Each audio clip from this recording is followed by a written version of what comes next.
And people knew I was struggling, but I don't think they knew to the extent like how bad it really was, how deep and dark that I was turning over like to the dark side. Welcome to the Council of Dudes podcast. I'm your host, Vinny Brusco. I am a father, a husband, the founder of Agora Social Club, a purple belt in Brazilian Jiu-Jitsu, a certified life coach, and a facilitator of the Council of Dudes men's group. This podcast is here to help you tap into and follow your golden thread, that feeling that pulls you forward to become the best version of yourself. If you're someone who's into personal development and self-help and is looking to live a life of more alignment, then this is the podcast for you. Subscribe to the channel, click the notification button, and follow along on the journey of the show.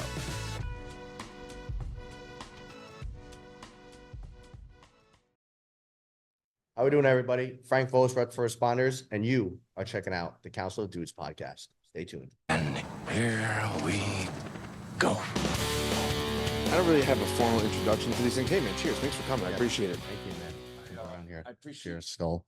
Yes, absolutely. As the Vikings say, right? Exactly.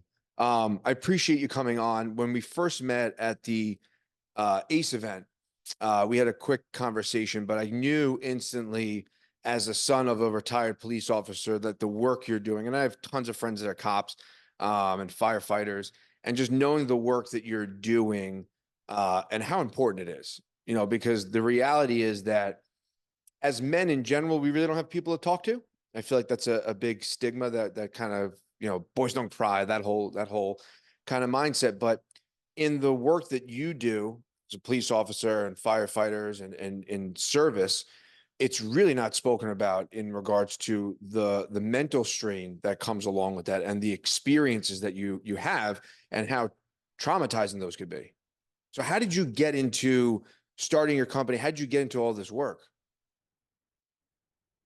We're gonna have to go way. We're gonna have to Rewind time. Yeah. All right, let's go. Go in. I call it the labyrinth, right? That's that's our mind, right? Absolutely. Fall into the labyrinth, and so yeah. But you're absolutely right about that, Vin. I think it all starts with the father figure in our life, right? And then how did that relationship go? Was it a fearful type of you make a mistake or you get not I don't want to say punished, but that fear of like walk in a straight line, don't say anything, you don't want to look weak, like you said, right? And then there's different ways of fathering and being a parent. And I think that starts for many men. And then you throw in the social world right now with social media and everything. And a lot of people look at men as, well, I don't want to say a lot of people, but I think the way that I grew up, like you just kind of kept it all in, and you didn't want to be looked at as weak mentally, physically by your peers. I think as a young adult and a teenager, you are more worried about what other people are going to think of you, especially your peers, than what your parents are going to think. That's just my opinion, and everything is going to be from my perspective, what we talk about and my own journey in my life, right? What kind of how I see things. But I got on the police force in 2015, NYPD. I'm not here with the NYPD. I'm here with Rep for Responders, right? 501c3. So 23 years old, in the police department, was there for 2 years. And when I first got there, those thoughts kind of like, do I want to do this type of deal? Do I want to be, and those thoughts, I talked to a lot of cops when you first get there. It's like, it's a big culture shock coming from the county outside the city to a bunch of different cultures and a bunch of different, busier, a lot more people and everything. But it ended up as time progressed and went on, I learned a lot more about cultures, about like the different communities, and like life is not just Rockland County, where I'm from, right? Like holy crap, right? So 23 years old to me, still a kid, right? The male brain doesn't fully develop till 26 years old. And then that also depends, like what life experiences do you have? Like you went to high school, you went to college, and it was like 2 years out of college. And those experiences to me was college football, powerlifting, and drinking. You know, I was a volunteer firefighter. So some things in regards to like first responder world and the fight or flight or adrenaline response and the hypervigilance and things like that. But yeah, 23 years old, cop in the South Bronx by Yankee Stadium, and What I was precinct was that? For the 42nd. okay. My dad was in the 4-4 back in You're the telling me, day. yeah, Back in the day. And the stories he has from that time are, I mean, some are hilarious and some are traumatizing, and you could see that, those experiences have calcified something in him. It hardens you, but it also really softens you up in a really different kind of way. yeah, no, absolutely. We actually share the radio frequency still with the 4-4. Right on the border there. So Mhm. the Yankee Stadium is in the 4-4. It's a tough neighborhood. It's a tough area. The average income right now is about 28 to $32,000 per household. Like Yeah. how do you can't, you Yeah. know? Um, so the community is it's a tough community to police, and because of there's just a lot of drugs, there's a lot of emotionally disturbed people, there's not a lot of money. Um, and it's a shame, but I can't let's talk about what you can control, what you can't control. I can't change that. I can only control of going into work with a positive attitude, and me and my partner going from call to call, one call at a time, trying to do the best we can on each call and take it from there. That's really what we could do. We're not going to change the world. We're not really going to change a lot of people's mindset, but we might be able to change their perspective on not only the police, but community, but also that little conversation that'd be 5, 10 minutes if it's a domestic, if it's a mostly disturbed person, you might be able to say, you know what, like I do need help, or I'm gonna get that order of protection, or you're right, which some circumstances does happen. But anyway, going off track here. So I ended up doing that for 2.5 years. 2018 came around, 25 years old, and I ended up leaving the NYPD, going to a different police department. I actually made it to a department in Rockland County. So here I am, like, like that retrospect. And for any cops listening, it's like you have the Willy Wonka golden ticket, I call it, right? And then you just cash it in. Got it. Like closer to home, more money, safer.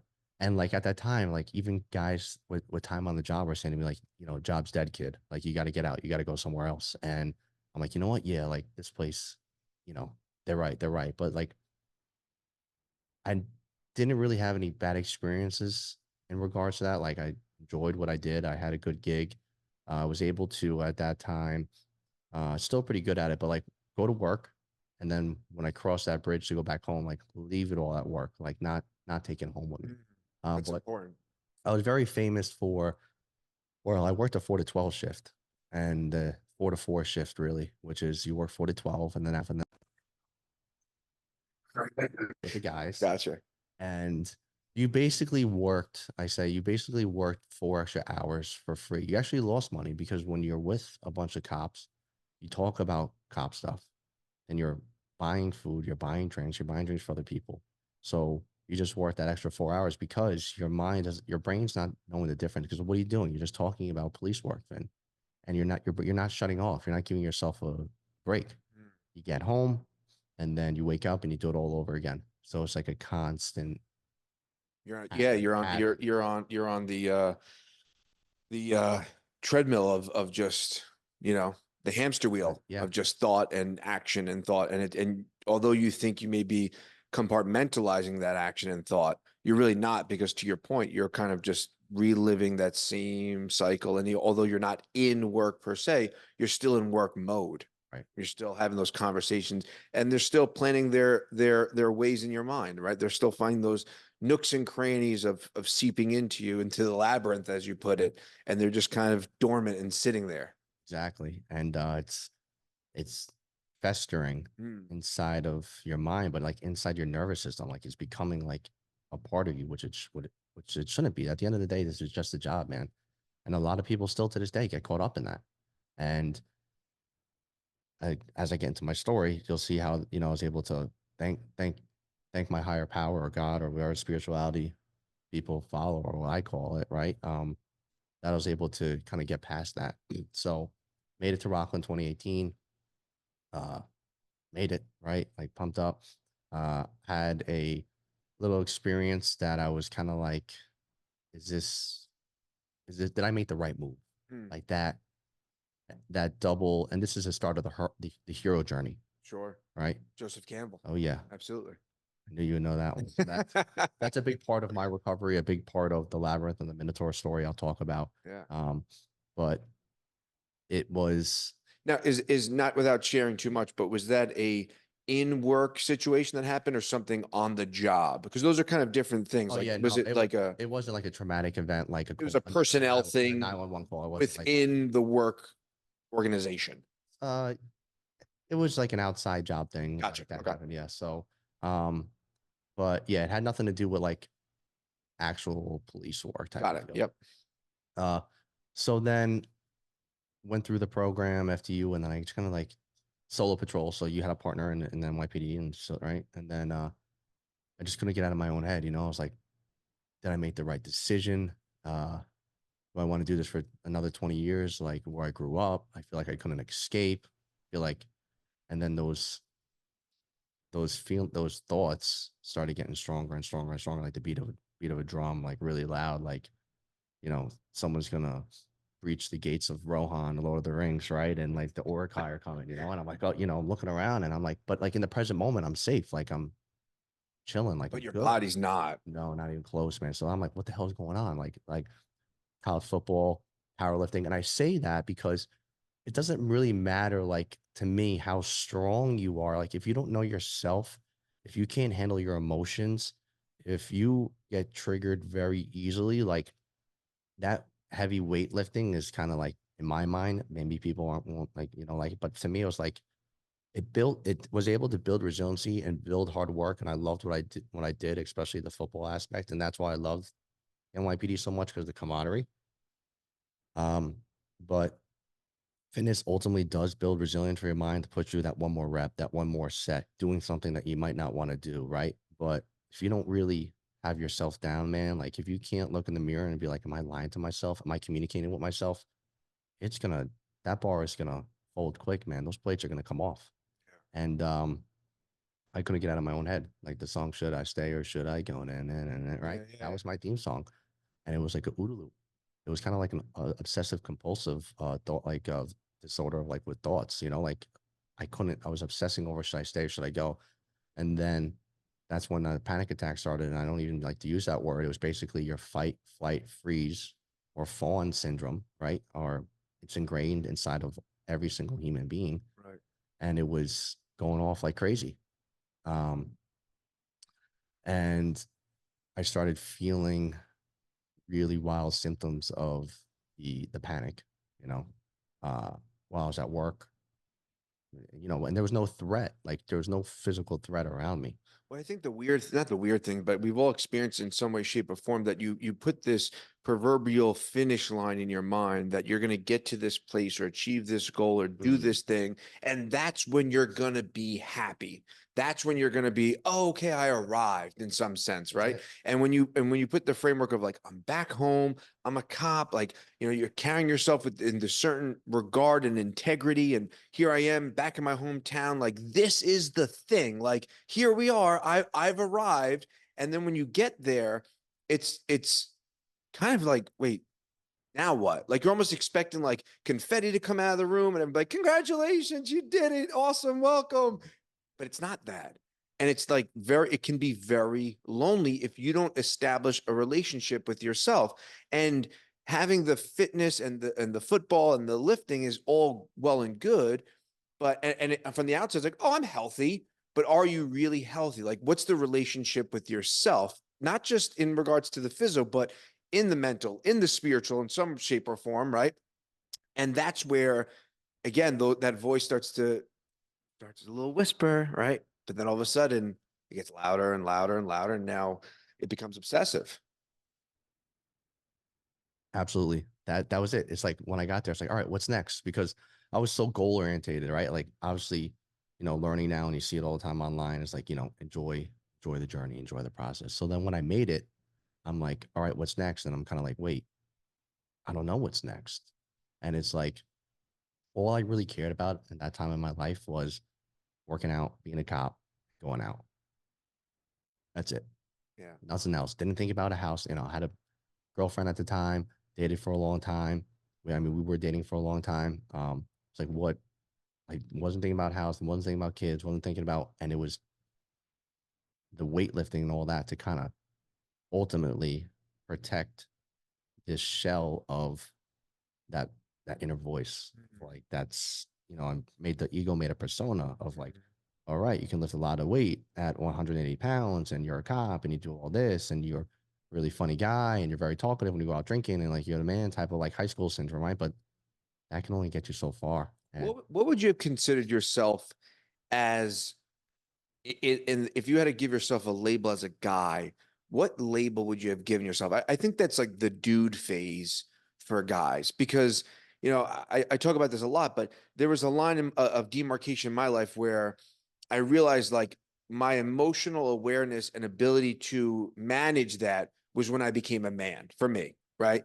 And I feel like for especially for guys, there's this phase of life post college, you know, pre whatever that big moment is in your life where you're kind of exactly that. You're kind of like, yeah, I work out and or you know, I have these hobbies, I do these things, I have this job, but I'm not a man yet. I'm certainly not a man yet. So what would you have called your like what was, you know, what was the label you would have given yourself at that time? in regards to like who I was in like Yeah, inside of like me, in like yeah, like inside, outside, like outside you're kind of showing up as this guy, but inside, like you're clearly not a man, in my opinion, you're not a man yet. no, and that's a perfect example of the hero journey. Like at some point, you have to leave the tribe, Mm. you go on a journey, you face a crisis, and you either come back victorious or you don't. And there's many people that are still 40, 50 years old that are still doing the same hero journey over and over and over again. Like I know many people that are in their 50s, but their emotional status and their brain is still literally like they're 18, 19, 21 years old, Sure. right? Because especially with alcohol, it stops that emotional growth. You get Mhm. stunned. So it would very, and I had a family member, and I'll get that into the story later on, but that was him to a T. And at that point, I was 23. I probably was like still, I don't know. I was in high school mode. At 25, I was in high school mode. You know, I was like, you know, I was college mode. I was still thinking that, how do I say this? I was still, I wasn't even close to who I am now, you know, and um codependency was really real still, like my parents, and like you got to leave the mother's nest, like you have to, as if you want to do that spiritual journey as like a man, right? You have to leave, for it might sound weird, but like you leave the womb and then you know you leave your mother and you move on and you're not, you know, for men I think psychologically it's that the mother son connection, obviously also with the father and son, but they're completely different.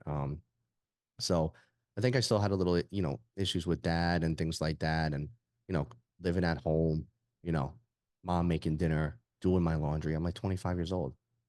You know, I don't know if we can curse, but like Yeah, WTF, you know what I yeah, mean? you Like curse. what's, Different. you know? So when I started doing my therapy and shit, like I would beat the shit out of myself in therapy for that.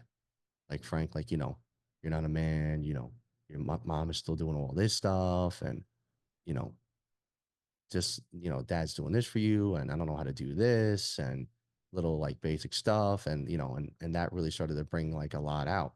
And it showed that like I was still attached, you know, and as a son and being a father now, you're always gonna be attached to your parents, you know, even if the relationship was not good or not, like it is a bond, it is a DNA bond. You can hate someone, but you're still gonna always your genetics, your DNA is literally part of them, Yeah, part of you. If you think about it, it's kind of nuts, right? But yeah, like, and diseases and alcoholism, pre-genetic disposition, and different diseases, uh, diabetes, right? High cholesterol. I'm just throwing out random things like that shit is passed on through generations, you know? yeah. Well, and also the emotional things that those, Hundred you know, percent, a the hundred emotional percent. things, the emotional traumas, and the word gets so overused and it's a very loaded word, but all that stuff carries in like a neurological way. And if your body and you're taking that on in some way, shape, or form, now obviously it may dilute over time, but it also can enhance over time based on the parent and the relationship the parent has with themselves and the work that they've done themselves, and that can carry as well, along with actual disease and actual proneness to certain things. Oh yeah, like so I'm Frank the Fourth. My dad Frank the Third. I was living a fucking fantasy Disney Game of Thrones movie. Yeah, yeah. I don't, I looked so much up to my dad, and my dad met my mom in high school, so I had to meet my girlfriend in high school and do all this stuff, and the small town, all that, right? If I went to your house, Vin, and your parents weren't drinking, I would be like, oh, my mom was a drinker, but like, there's no alcohol in the house or whatever, and I'm like, oh, that's kind of like, and, not knowing then as a teenager, like, oh, your dad doesn't drink a Budweiser can, like it's kind of weird, like, Right. but no, it's like the opposite, So it's funny you say that because like now and when we go more in depth, like you'll just see how like it was just past that generational trauma you want to call it, or the disease, or whatever you want to call it. Like at some point, somebody in the family, or to all the wrestling fans, the bloodline, right? Like Right. somebody has to step up, and somebody has to take accountability. And like for me, that's part of my story. Like I can change that bloodline. You know what I'm saying? You with me, Nate? Like I can change this bloodline and say, now I have a son, and I can hopefully say that he will never see me with a drink in my hand. Okay. So now that gives him another fighting chance. And we can change this for generations to come. Right. Like to me, it's like, all right, it stops here. Mm. So going into that story, I was there for 10 months, and In Rockland as, yeah, as a police officer. so my girlfriend was getting really sick. Like she started taking care of me. Like I was going home. I stopped social media. I stopped working out. I was like a solid 180, 185. I went to 165. I was having like a shake and a green tea a day. I couldn't eat anything. Nerves were going crazy. I was like stumbling, struggling with putting shoes on. It was bad. I would take like 2, 3 baths a day. Like, oh, it was nuts. It was nuts. And and we moved into an apartment together, beautiful, right on Hudson River. And I'm like, Vin, I'm like, this great idea, right? We get these ideas that think that these big, grandiose ideas, which is part of some of the mental illnesses, that this will fix things, but this will hide things for a little bit. This will get people off your back. And we moved into the apartment, great place, terrible decision looking back at it, but it happened as part of my story. Didn't even set up cable, um, wasn't taking care of anything. It was bad. And we were there for, I don't know, 6, 7 months, because my thought process like, oh, this is what she wants. So she'll be really, really happy. And the learning experience is that, and this whole journey is that you can love somebody so much, but you can't love, again, my experience, you can't love somebody out of their addiction. They need to love themselves. They're going to want to have to get better. You can be there for them. You can guide them on their journey. You can walk them into the labyrinth, but man, when it's fucking time to get in that labyrinth, you're going in yourself. And when you come out, we'll be waiting for you. You tell them that. Yeah. But when you have to slay that Minotaur, it's up to you, and we want to be there for you. We want to be there when you come out. And some people come out victorious. Some people never come out, and those people will walk away. I don't blame them, but some people wait their whole entire life for somebody to get better and never change, and then they never change, and then they look back and say, I just a relationship for 20, 30 years, and then they have to go through their trauma, guilt, and shame, and all that. Welcome to Agora Social Club, the Westchester's hub for guys to gather, connect, and unwind. In the last 6 years, I've been facilitating a men's group called the Council of Dudes. And within that 6 years, I've realized that guys need a place where they can get together, connect, and build community. A place that's not the gym, that's not jujitsu, that's not the bar, but a place where guys can come with no ego and grow and develop together. So here we have our chess table. We're gonna be having monthly chess lessons and our take a book, leave a book library. Some of these I've read, some of these I haven't. Quantum physics to personal development to fiction. We also have our record player area. In the last few years, I've become very obsessed with jazz music. And if you don't know how to play vinyl, no big deal. It hooks up to your phone via Bluetooth. We have artwork from California to local artists. We have these small little work tables, so if you want to hang on the couch and get some work done. You can just come pop them open. And we also have our little workspace here with quotes from Muhammad Ali, Albert Einstein, Theodore Roosevelt. We also have our coffee bar, small fridge, and more quotes and artwork over the wall. Head on over to agorasocialclub.com, sign up for our free 7-day trial, and with that, you will get a key fob. Scan your key fob, and you have access to this space from 6 a.m. to 8 p.m., 7 days a week. So if you're a guy in the Westchester area and you're looking to gather, connect, and unwind with like-minded men, head on over to agorasocialclub.com and sign up. So Yeah, I have my life coaching certification, and I never felt comfortable with that term. It was always too grandiose. So I went by journeyman for hire. And the whole idea was like, I'll walk with you, I'll carry the honey wine, the mead, right? I'll have the snacks, I'll have my sword and the lantern. But when it comes time to go in the cave, you're going in. I'll be outside. And when you get out, I want to know everything that happened in that cave. And I want you to share and feel comfortable sharing about what happened in the cave. Because that's a big part of it, right? Is this like the shame and all these things that happen inside the cave that you feel that you can't share with someone. You feel like you can't express that and they won't understand you. So go in the cave and I'll be right here with the mead, the honey wine, and then we're walking to the next cave and you're going to slay that dragon, so forth and so on. So when you give the analogy of going into the labyrinth and slaying the thing that you're hiding yourself from, I get it. I understand that in so many ways, because having that person to journey along with you is so important. That sense of community, and whether it be a mentor, a coach, a psychologist, a psychiatrist, a shaman, whatever it is, you need to have that person to walk along with you. 100%. And it doesn't, like, I love how you just gave all those different types of titles. It doesn't have to be a therapist. Do I recommend it? 100%. But someone that you can trust, someone that you can confide in, and someone that will help you champion your journey. Are you a Star Wars fan? Do I have to take off my pants and show you my Star Wars tattoos? I mean, that would be great. We'll just blur it out. But yeah, so I have my Grogu here, Baby Yoda, Darth Maul, though, looking dark side. So dark side sleeve, light side sleeve. So perfect example, right? Like episode 5, Luke, Yoda, Dagobah. Yep. They're training. You need to have the Dagobah system. Trains.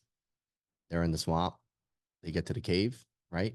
Luke's about to go in the cave, wants Yoda to go with him, and Yoda's like, no, you got to do this yourself. Exactly. Goes into the cave, gave him the tools that he needed, believed that he was ready, knew what he was going to see, and, fights Vader, slays Vader, and what does he see? Ultimately himself, So slaying the fear of being like his father, being to the dark side, perfect example. So since we're on the Minotaur story, so I gotta explain it for listeners. Okay. I got you. This labyrinth. So the labyrinth is your mind, okay? And the labyrinth is a maze with a bunch of different hallways, and we so easily to get lost in your mind, okay? Every Greek mythological story has a psychological meaning behind it, right? So bear with me, people. You're probably, what the heck is this kid talking about? I'm locked in step with you. I'm with you. So at the time, Thesis, which I pictured myself when I was going through my journey, like, this is just powerful. I literally have the Minotaur tattooed on my arm here. Love it.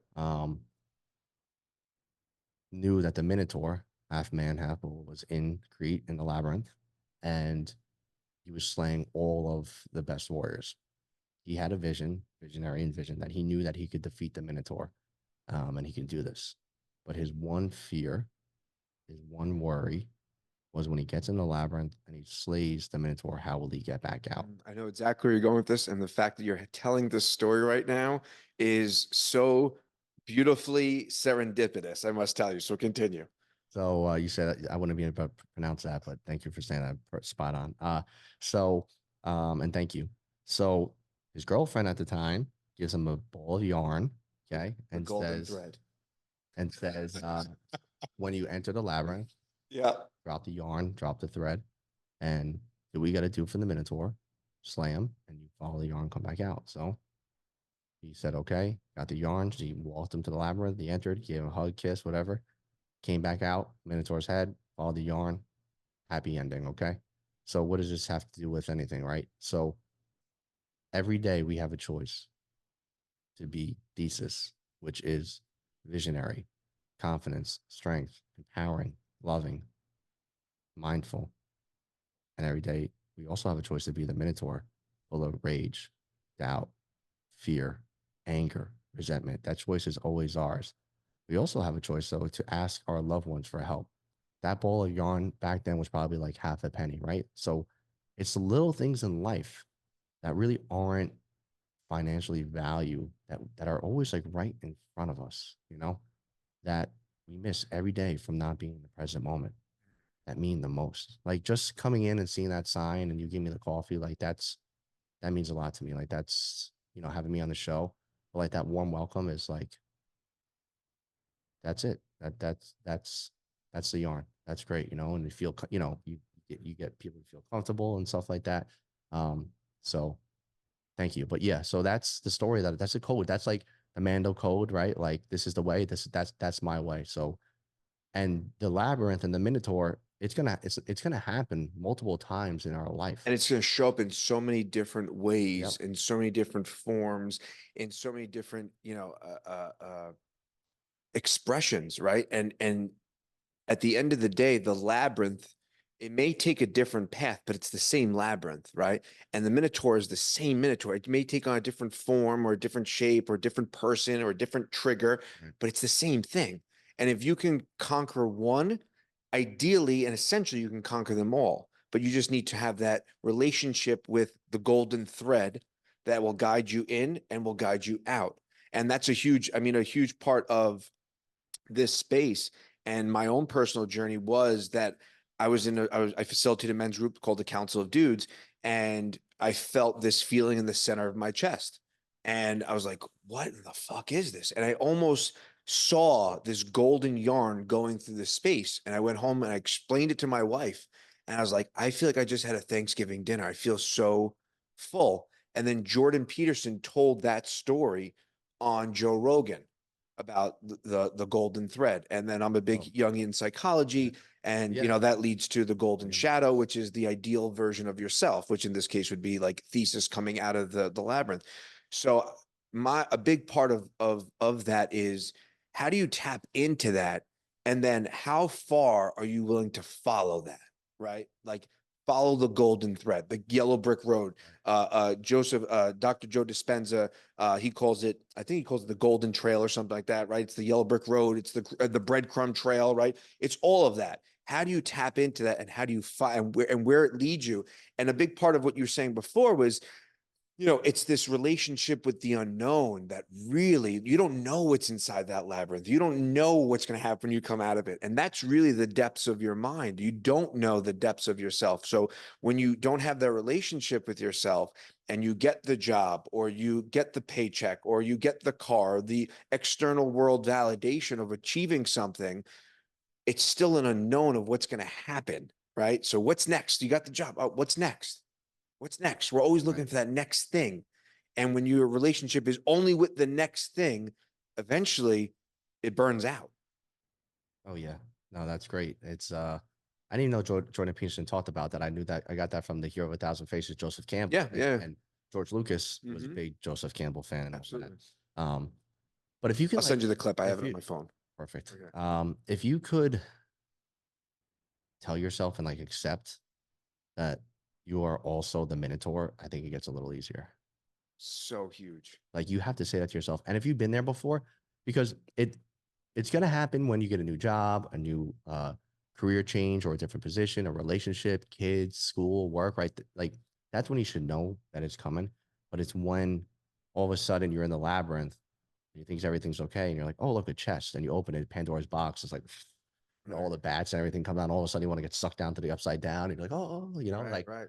wait a second. But then it's like, I I've been here. Like this is part of me.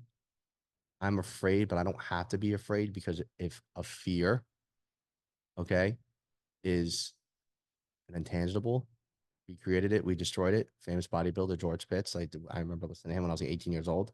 Like, let me say it again. Our fear is an intangible. If we create it, we can destroy it. So if we can just remember that, and that there's a lot of people that are rooting like for you. Like they want you to do well. They want you to contribute to society. They want you to thrive. And for the people that don't, then you don't need them in your life, and they have to enter their own labyrinth. They haven't even started their first thread, man. Yeah, yeah, yeah, yeah, yeah. So but yeah, it's it's not easy, but once you do it and like this is what I got to do, it does get a little easier. But you need the hunter, you need the gatherer, you need the mage, you need the wizard, you need the warlock to help you get inside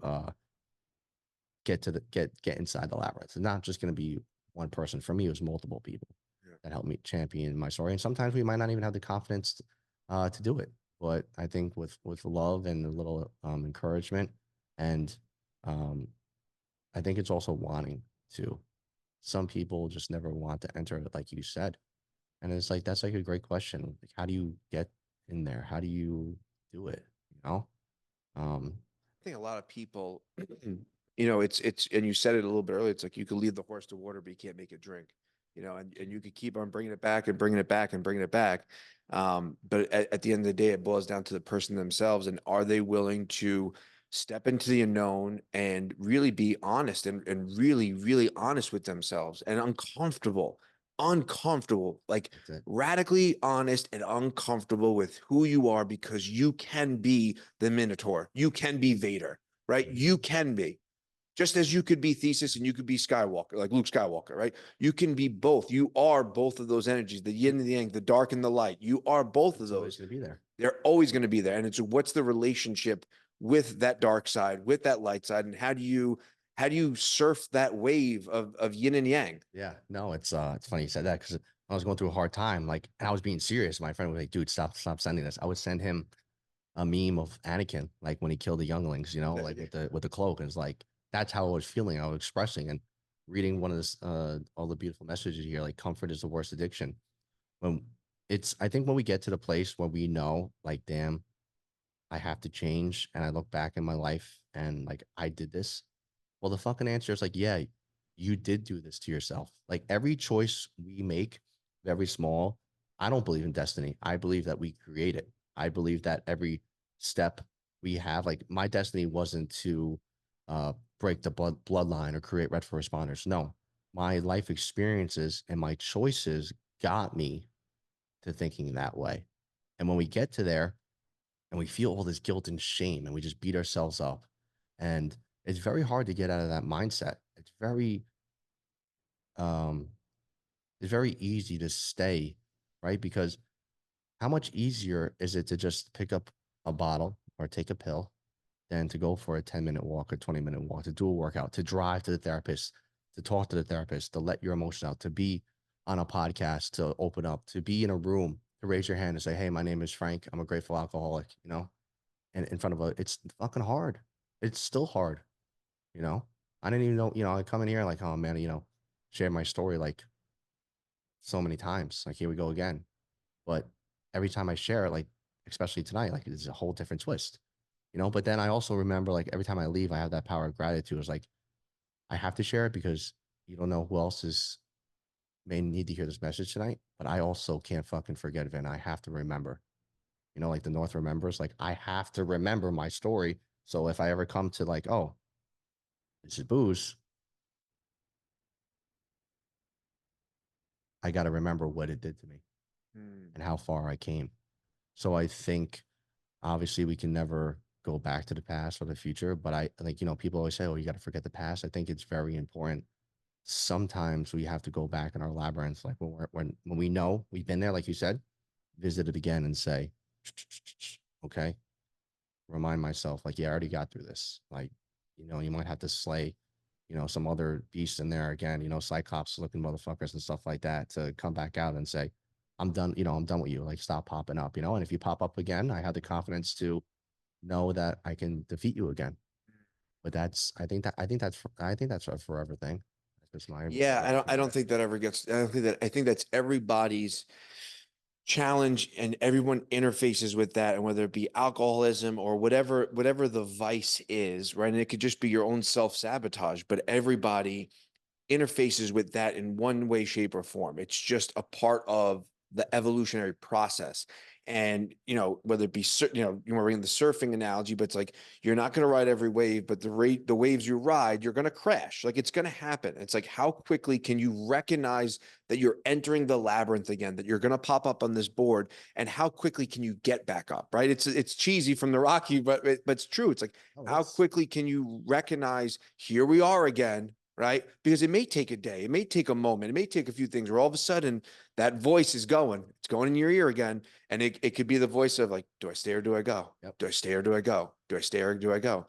And, how quickly do you recognize that? And then how quickly can you corral that again and bring that under and give it like a little like love and give it a little bit of empathy and compassion and realize like, this is a version of me that's still trying to hold on to an older version of me, and it doesn't serve me anymore. And you could literally take that moment and just say, I see what you're doing. When the first time I was going to facilitate the men's group, I was going to get coffee. It was the first night I was doing it. I think like 20 something guys were coming, and I stopped myself and I was pulling into the drive-through, and I was like, call it off.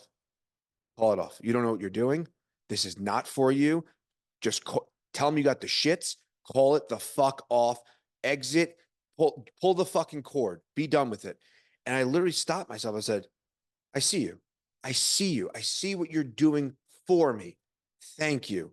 But that's not how this is going down. I need to do this. And I did it. And it was 24 guys, and it was a great turnout. And I've been doing it now for 6 years.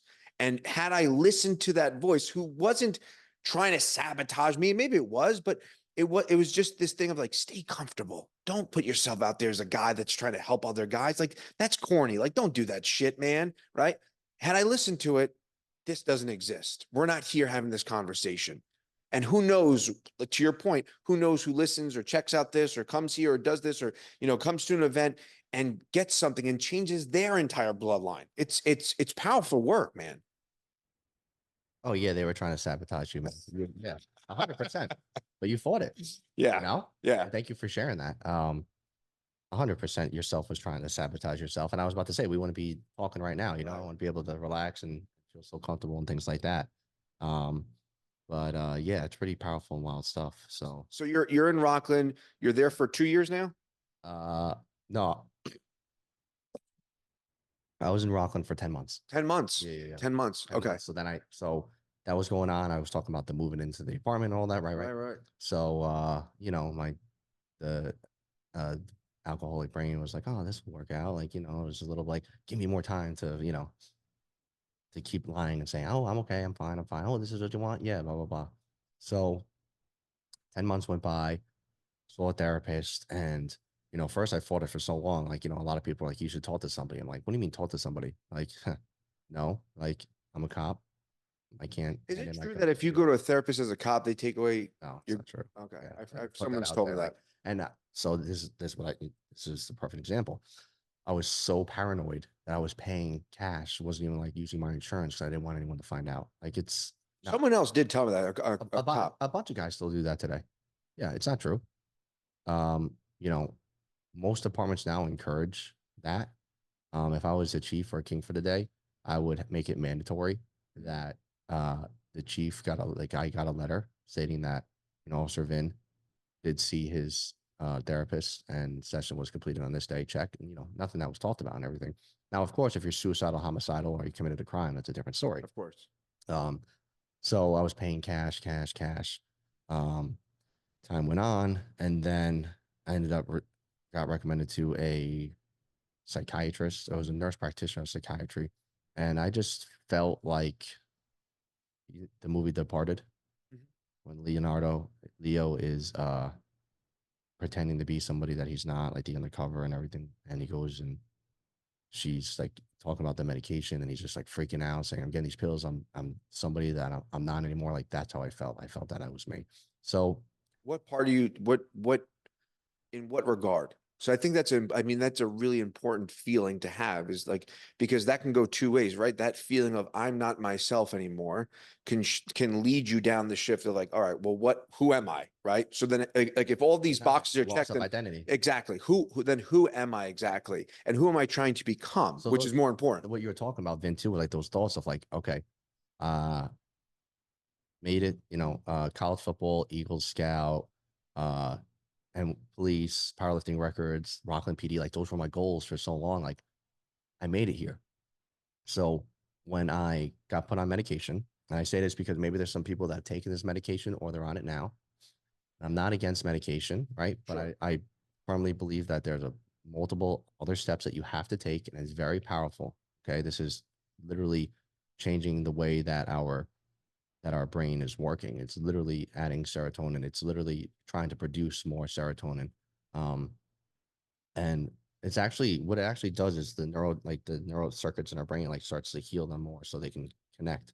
And I got put on Seroquel and I got put on, oh man, how am I just had it in my head. Prozac. First two medications ever. Like Prozac is like freaking one of the first ones from like the 80s. And about 2 days in, that's the first time that when I tell you I was laying in bed next to my girlfriend and my mind was racing like a million miles per hour, like all these voices in my head of like thoughts, conversations I had throughout the day, but it was just nonstop, so powerful. I had to like pace around the room. I'll never forget, like literally holding my head. Oh. And like, who am I? And within 2 days, it was like the first time in my life I ever said, like, I should just blow my head off. Like, should I kill myself?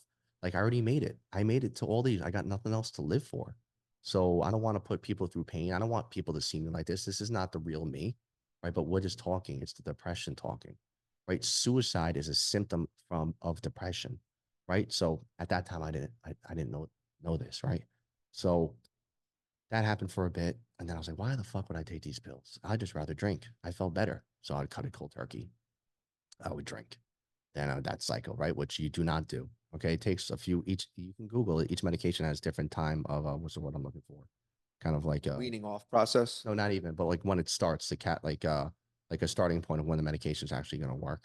So, but yes, you have to wean off of it correctly too. So then after that, and this is all in like an 8 month span. I was put on Zoloft and I was put on Wellbutrin. And then nurse practitioner took out, like it was out of a movie, out of a drawer. Try this. It's new, Rexulti. And then I'm like, what the fuck's going on? I felt like a lab rat. I remember going into the car when I was still in Rockland trying to log in. It took me 10 minutes. I couldn't even remember the password. I'll never forget how sweating, how mad I was at myself. Like any little thing then it took over. A lot of negative self-talk, a lot of doubt, saying you can't even log in to the computer, right? It was crazy. Um, so those medications really, I went from the 185 to 165, and I made the decision just to leave because if you leave, you have up to a year to come back. So I went, put my papers in to go back, and people knew I was struggling, but I don't think they knew to the extent like how bad it really was, how deep and dark that I was turning over like to the dark side.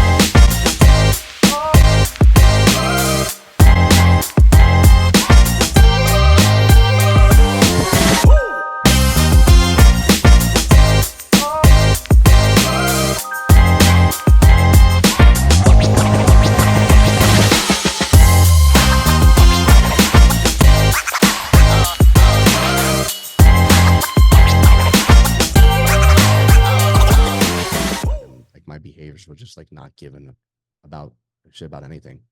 Some of them were so, Was the medication suppressing all that too? well, I mean, yes and no. I mean, I was drinking a lot. So my drinking went from my off days to, so I was a blackout drinker. So I would go in cycles of drinking a lot for 2 days in a row and then having that guilt and shame early before I even got into this part of the labyrinth.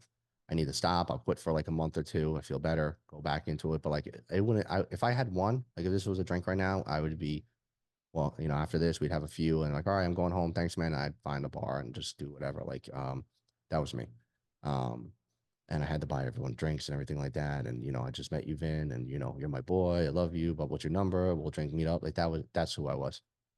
What, But yeah, like, so sorry, sorry, Yeah, cut in, but I think that version of you is looking for something, right? That version of you is looking for something, and there's no medication, there's none of that that's ever going to give you that. What, in hindsight, what were you looking for in being the guy that was buying the rounds and blackout drunk? What were you looking for? acceptance. Hmm. Frank's a great guy, but I already was like, I didn't need like for me, I guess I had to hear it more, which was, you know, not what's the word I'm looking for? Maybe with more confidence, right? Like, oh, he's a good guy, blah blah blah. It's Like, like validation. thank you. Yeah, that's the answer, man, for me. But it's gonna be different. Some people are looking for love. I don't Some think it people are looking. is. I don't think it is. I think that and so valid. So in How to Win Friends and Influence People, it's a sales book, but at the end of the day, um, everybody wants to be seen. Everybody wants to be seen. That's like one of the big takeaways I took from that. And if you replace seen, right, the real depth of being seen is being loved, right, and then really unconditionally loved. So I think that seeking of validation It's a is form of love. It's a yeah, I mean form of it's really validation. it's a form of deep accepting love, like unconditional love. And I don't think that a parent, as much as I know you're a father and I have two children, I love them more than I don't think even we can provide our children with that depth of love that a soul really does need. Powerful stuff. Yeah. Very powerful stuff. And I think that's also coming from, like you said, watering the bad parts of you and nurturing and like loving every part of you, about accepting. Um, Carl Jung, the shadow bag, right? Going into that shadow bag and pulling it out before it gets too heavy and Yeah. saying, this, I can never get rid of my shadow. I can never get it's part of me. So when I see it, say, okay, not today, buddy. And this is going to transition into the story of Cerberus and my analogy to it. Cerberus, the dog, the three-headed dog at the gates of Hades, right? Every morning, I have to wake up. He's not going anywhere. He's there, and I have to go and check out on him, make sure that he's still chained. So the three heads, right, is depression. The middle head is my alcoholism, and the right is anxiety. If one chain gets loose for the anxiety, it's all right. Rechain it. If one gets loose for the depression, it's all right. Even if they both get loose, I'm okay. But if that middle head gets unchained, he's the strongest one. He's going to bite off the anxiety. He's going to bite off the depression chain, and then I'm done. So I have to acknowledge every morning that Cerberus is there, and that he's my dog, and that he's a foul mother effer beast, and that he's always going to be there. Because if all three chains do get loose, that gate to Hades, that addiction is. If I start drinking again, there's no doubt in my mind the anxiety and depression is coming, and maybe even worse. So I wanted to bring up that analogy too. Yeah, and it's weird because I know a few other guys that are in recovery, and I never had a relationship with alcohol or drugs that was, I never had that relationship with it. But I wonder the idea of identifying. I was always curious in the idea of AA and stuff like that. Identifying as a current alcoholic, that's the old like, hey, my name is X and I'm an alcoholic, or I think you put it a little bit more beautifully before. Um, do you still identify as an alcoholic? A lot of people battle with that, right? Because like when you're saying like, "Hey, I'm an alcoholic," right? Like Like when do you shed that people identity? when people say, sometimes people will raise their hand and say, "I'm a grateful alcoholic," Yeah, you said that before. I think or that was a turn I'm a on. recovering alcoholic," right? Um, think about it like this: if I have cancer and I beat it, there's always a chance that it may come back. When you're in recovery, the only chance that that alcoholism will be in full effect if I choose to put that drink to my mouth. Mm. Whatever way, I'm big in multiple pathways to recovery. I can never tell. Then you come to me and say, I'll always recommend AA, but I'm never gonna be like, dude, you got to go to AA, or like, don't talk to me. This is the way. Right. Like, no, everybody has their own path. They have their own way. But it definitely helped me. The 12 steps, Jordan Peterson, right? 12 steps in the Sure. AA. Was able, and it's the book and the program is really not so much about what alcohol is and drinking. It's how to deal with your emotions and accepting. Like step one, we were powerless over alcohol and our life has become unmanageable. Giving it up to God, believing in a higher power greater than ourselves, taking a moral inventory, sharing that moral inventory with somebody else, like your sponsor, and going through your character defects. Excuse me. Excuse me. This is all emotional baggage to see why are we drinking? Why are we using drugs to escape? And what for someone that's so heavily involved is you can't handle reality. You don't want to be in the present moment. So you have to escape. And it's not just booze or narcotics, you know, people do it all the time with food, gambling, social media, Yeah, say all that smart. stuff. Yeah, It's not, you know, everybody has a vice. Everybody has, I call it the kryptonite. Everybody has it. sure.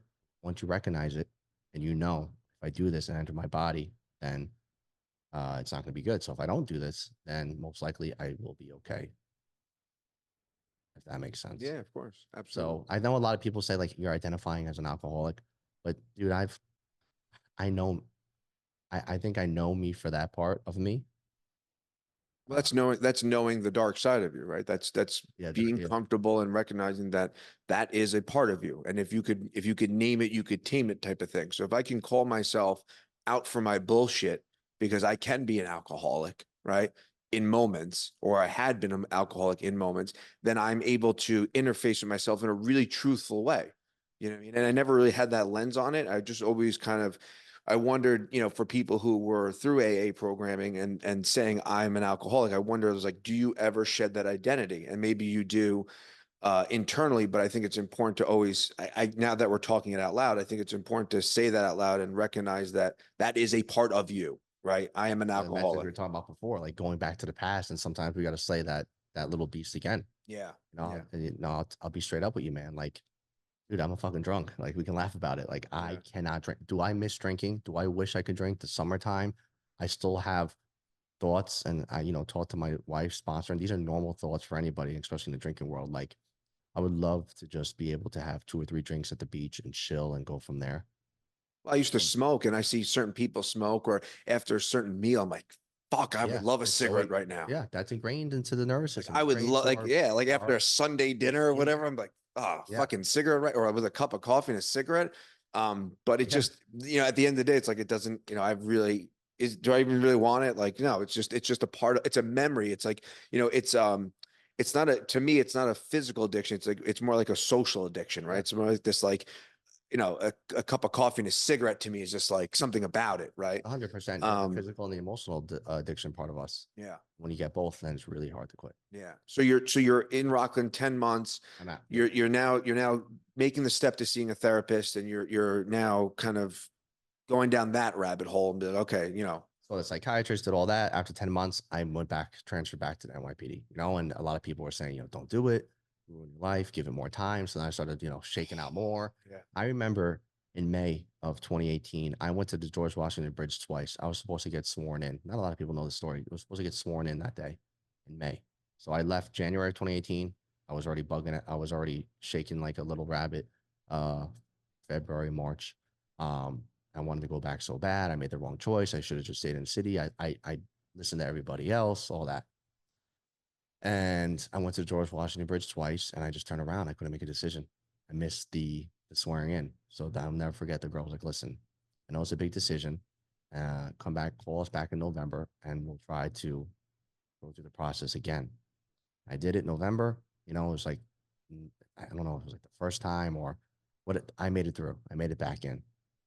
And I went back November 2018, and I was like a zombie. I was like soulless, man. I was uh, one of those people, you know, stuck in the upside down or the underworld that you see just walking like this, like Walking Nine out Dead. of 10 people you see walking around the Yeah, yeah, street. exactly. Yeah, yeah. So yeah, so that's a whole nother thing about empathy and being able to work with specific citizens or a clientele, or you know, like I can relate to that because everybody has a story. If you that term crackhead, right? Like they how did they get there? They got there before, you know what I mean? It's Yeah. like, and you know, a lot of people that are very smart and they got, they got stuck in the labyrinth, man. And that's what I was talking about before. Some people never get out. But anyway, so I go back. The So reverse engineering of someone's life is one of the most important things you could do. yeah, And imagine if you could just do that. Like you open up and if you're able to watch them, like before you die, right? You have like the movie of your life. yeah, you ever seen the movie Defending Your Life? No, never. Oh, yeah, there's a movie Defending Your Life, and you literally Backwards. sit down and they're like you have to justify your life in front of a panel. Oh, that's great. Yeah, yeah. It's I forgot its name now. Fuck. Um, but yeah, it's a great movie. Send It's it to it's me. like a 80s movie or something. But yeah, like, and I think that there's moments in our lives and they stand out to you. They're like these pinhole moments for me. I could, there's a few that I could name that like, that's the highlight reel. Like, that's the thing, like the birth of my first child, my second child, of course, but the first one is a different thing. It's your first child, right? And now my son will be in therapy for that. But but like there's moments in my life that stand out, and that's like the I call them deathbed moments. Like that's what's gonna play over your mind, the good stuff. And I think it's important to realize that everyone shows up, and again, if you could reverse engineer, and I think it also for me a powerful thing has been like reverse engineering my parents' lives, like realizing that they're showing up as who they are because of who their parents were, because Yep. they're there, and giving them the empathy and the grace and knowing that they're just humans doing the best fucking job that they can. And you can just label someone as a crackhead, or that lady's a bitch at the supermarket, or this guy's a dick, and fuck that guy. It's so easy to do that. It's so easy to dismiss someone in the present moment because they're not at their best and they're just showing up in a way. But if you could stop and realize, like, who the fuck knows what that person goes home to? Who knows what's going on behind their eyes?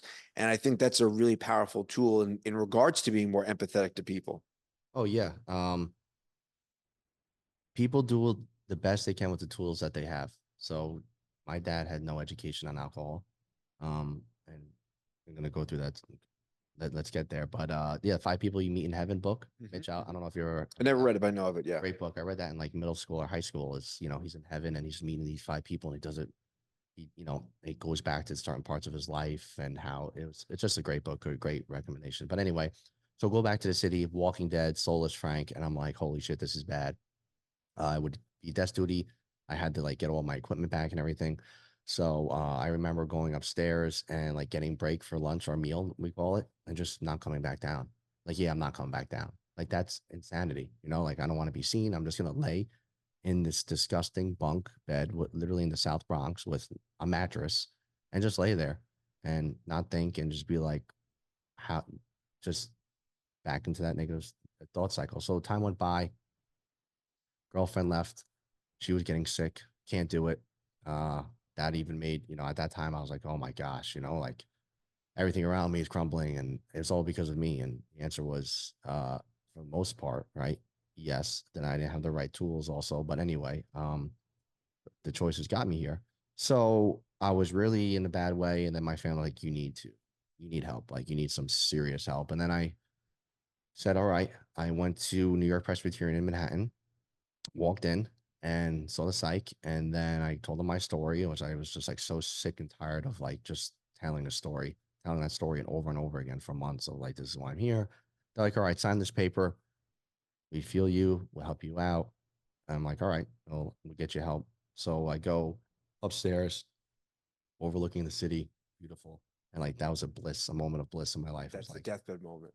I was like, That's a deathbed I moment. was Yeah, yeah, like, yeah. man, this is beautiful. I remember like just in a little like hospital gown, like standing with my hand behind my back, looking over the city, and I was like, all right, like I'm here, whatever. So then I'm like, nurse, come on in, like give me what you got, pump me up to go to sleep, like let's do this. So fall asleep. I wake up. Sleep was terrible for like months, for like a year, and then they're like, all right, we're taking you to our Westchester Center, and I'm like, okay. So go to the ambulance, and they're like, all right, lie on a stretcher. I'm like, what do you mean lay on a stretcher? Like, no, like, so they're like, no, it's protocol, you have to. So I'm like, all right, I'm not gonna fight you on it. Do that. Literally laying in a stretcher.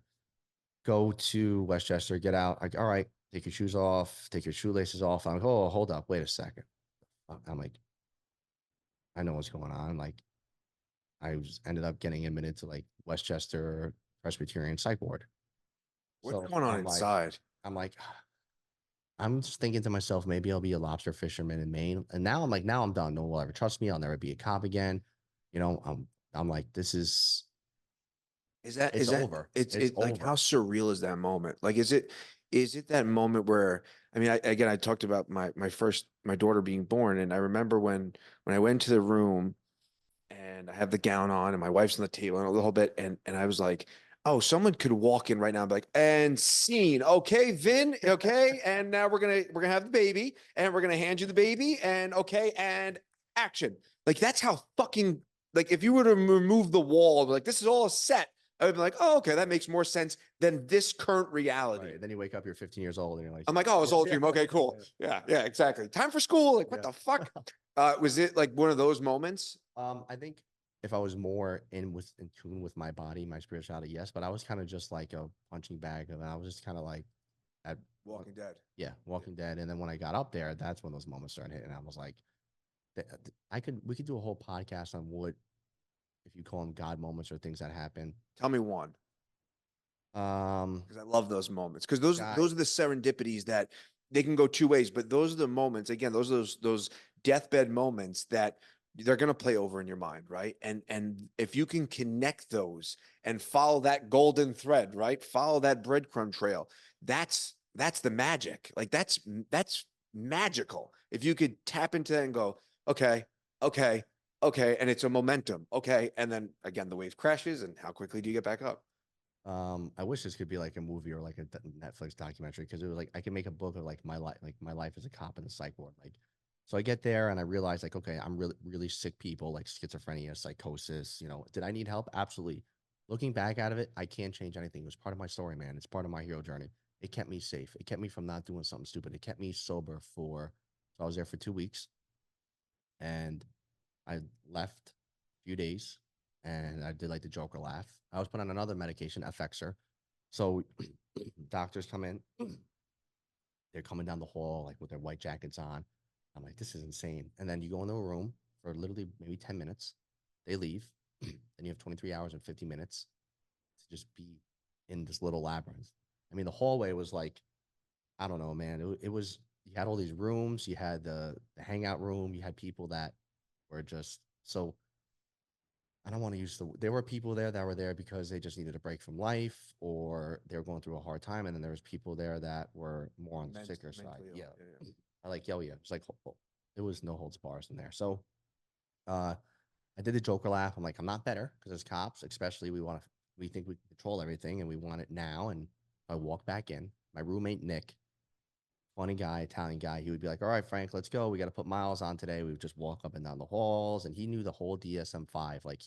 It would literally be like out of a movie where this is my bed, this is his bed. And I'm laying there, I'm trying to sleep. And then Nick is just talking about his life and just rattling things off and just, I'm not even answering him. And I think he would just talk while I was sleeping. So, um, he was a funny guy. But anyway, so, I went back in again and I told him, I'm back. And they said, okay, I got to tell you something. Like, what? Like, I'm also drinking. I'm like, why didn't you tell us that in the first place? I'm like, I didn't think it was a big deal. They're like, all right. So I mean, So, all right. It's the whole reason I'm here. But I didn't think that was the effect, right? sure, yeah. So And that's the ad. Like, that's like it the made that's yeah. that was like that was the potion to make everything stronger. I call when you're depressed and anxious and you're going through some mental illness or a tough time. If you drink or add drugs, that's adding what you're going through on steroids. That's making it so much stronger. Yeah. So, like, all right, here's this book. Like, all right, what's a pretty big book? What's it called? They're like, it's called the Big Book. I'm like, what are you talking about? Well, the Big Books of Alcoholics Anonymous. So, like, read the first chapter, doctor's opinion. Wait here another 2 weeks, and then we'll get you into our inpatient downstairs for 2 weeks. So, dude, I was there for like a total of 6 weeks. So, my friends and family would visit me and like have to drop off clothes, medication time, meal time. We went outside like twice a week to play basketball for an hour. Like, there's some people in there that obviously don't like officers, so the staff was cool and everything. So there's a guy named Stewie. Stewie comes up to me one of the first weeks and he was like, one of the first days, he's like, I know you. Okay. And Stewie is about, I don't know, 6'3" in his 50s. Uh, just very skinny, looks like the average drug user in the Bronx. And he goes, I know you. I'm like, okay, from where? Sure. Right. He's like, Right. you drive in the Bronx, right? I'm like, yeah. He's like, you drive a silver car? And I'm like, yeah. And I'm like, okay. Now I'm thinking like, all right. Wasn't like scared or anything. I'm like, now I'm interested to see where he's going. Where's this going? Yeah. And he's like, yeah, you drive over the homestand bridge, which is by Yankee Stadium. I'm like, yeah. And he was like, yeah, one time at the light when you stopped, you rolled down the window and you gave me $20. And I said, holy shit, you're the guy that stands at the Macomb Sand Bridge every day. And I would see this guy every single day. And I said, you know what?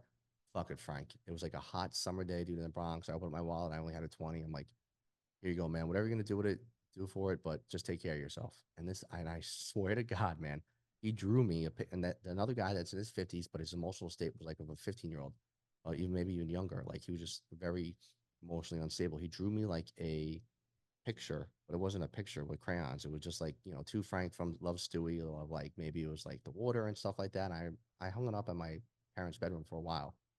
Another one, this girl comes in, she's like having like a psychotic episode and really struggling, and people hold her down. And I'm like, where do I know this girl from? Like, I know her. Sounds so like just looks so familiar. And then it hit me, and I'm like, holy shit. There was a job where we had an emotionally disturbed person call, and her family called, and she was having a break from reality, and we had to take I took a knife out of her hand. I'm like, oh my gosh. And she didn't remember who I was, but I'm like, well, what, this is getting weird, this is getting nuts. Then you had the people that the girl This that, is like, this is, yeah, this is I'm not like, making anything no, stuff up. I know. I could just, My I know parents you're would not. visit my mom knew Stewie, like he would tell a story. It's yeah. It's almost like this, like it is. It's like defending your life. Like here it is. Like here's, man, it's so beautiful because here you are in this broken down state of who you are, right? And now here's this other version of you and all the good that you've done in your life in front of you, Trying to show you, and I trying to show you yeah. what a good person you are. Like, and just the whole like paradoxical relationship of who you feel like you are, but now being isolated in this place that is showing you what a good person you are and all the good that you do provide. Wow. That's crazy, dude. That's awesome. I'm fired up over that. And that ends up being 6 weeks. I end up going to the inpatient downstairs for 2 weeks, inpatient more on teaching about alcohol and dealing with drugs and alcohol instead of um I would say Frankie in a loony bin, you know. Yeah. So two birds in a cuckoo nest. Yeah. Yeah. Yeah. Too fluid. Yeah. So I get out, and I then have to deal with the job aspect, and I go and do my first appointment in the psychological evaluation section, and I walk in, and we talked for like a few minutes, and I remember her saying like, wow, like you're really depressed. And I wanted to be like, no shit, like that's why I'm here. Yeah. I remember saying like sticking up for myself with a little bit, like I always gave the analogy, if my mom was next to me and she was getting robbed or you just started beating on her, like I was so shelled, I would just like watch, like I couldn't even have, like I was just so out of it. Yeah, like none of that. The total opposite of who I am. So I'm like, yeah, I said I'm a good cop. I want to be a cop. I just need a lot of help. Like I went to this job, and this job opened up Pandora's box, and everything came out like boom, right? Uh I was trying to explain, I'm like it wasn't like an actual police incident. And a lot of the times it doesn't, it's not that for cops. A lot of us is like, because you become, the average age of a cop is 26. Like, who knows who they are at 26? Give me a break. You know what I mean? Like, so you have all the trauma and stuff you dealt with before. And if you want to be a cop, oh, you don't want to see a therapist because um, when they go your psych and they're gonna ask you questions, you might not get the job. But it's like, how many people and how many friends do you have and men that that were like, yeah, I saw a therapist like in my 20s and like faced all that. So now imagine all that trauma and all that those minotaurs that you didn't face. Then you get into a job where you're facing minotaurs every day. Your adrenaline's going nuts. You're literally hyper vigilance.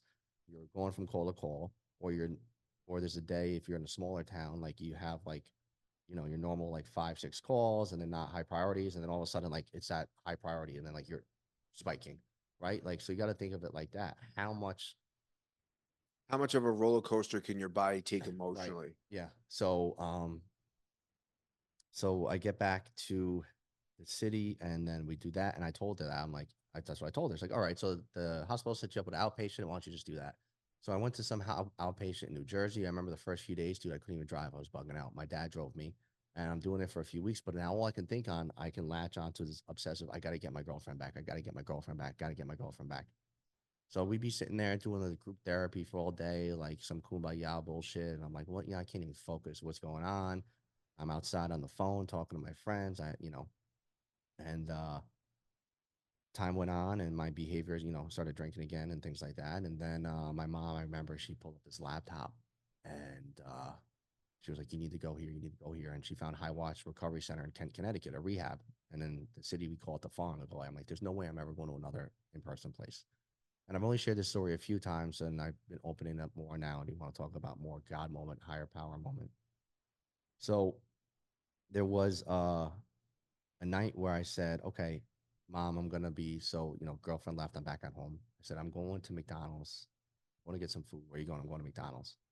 So she thought that was weird when I tell the story because I don't really just go out and get McDonald's or Wendy's or whatever. So I said, I'll be back. So I leave. I go get my McDonald's. I get the 6-piece, the burger, the McFlurry, the fries. In my mind, this is my last meal. You know what I'm saying? So I go, get it. Uh, Going to the farm near my house, like an actual farm near my house. And I got my, my weapon with me. And then pull over to the side, and I'm just sitting there, blasted 104.3, crying my eyes out, eating it. And I'm like, this is it. But you need to stop everyone else's suffering. Like, you got to end it. And this is what you hear a lot. Like, I don't want other people to suffer for me anymore. So I'm going to do it. And then nobody, people can go on with their life and they don't have to worry about me. And thinking. And I don't know, maybe 10, 15 minutes go by. And like, my mom could have called me at any time, but she called me at that moment, like hysterical crying, come back home, come back home. And then I would just thought to myself, fuck, Frank, like literally like this in the car. I'm like, how can I do that to her? And like my girlfriend who I'm trying to get back, like, you can't do that to them. And I fucking went home. And a few weeks later, I was like, all right. So I told her like my behaviors were getting bad of like drinking and stuff. I'll go. So I went to High Watch Recovery Center in Connecticut in February of 2019. I got the acceptance from the job. I'm sorry to cut you off. Did your mom, what sparked your mom to call?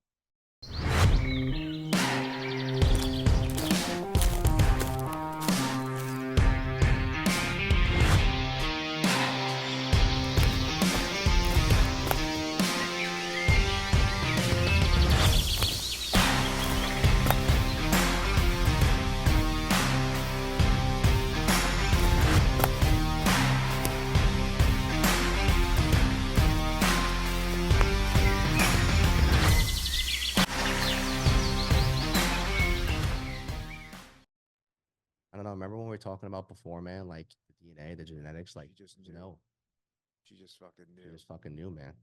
Whoa. And she called in that moment, dude. She could have called me when I left. She could have called me when I was online at She called you McDonald's. at the moment. Yeah. The moment. Like, it's kind of like, all right, Frank, don't make this shit up. But like, I'm not. Like, I have no reason to lie. Dude, I'm on the brink of tears. You're gonna have chills. So if energy tells you anything, it's I mean, you don't even have to add that caveat. I mean, you don't have to add that caveat. I was not here. I mean, that's she called at the moment. Yeah, no, that was the higher power moment, man. That was the higher power looking over. She knew that someone. I'm here. So, yeah. So you said you'd go to the farm. So job finally, blah blah blah. Give me some BS.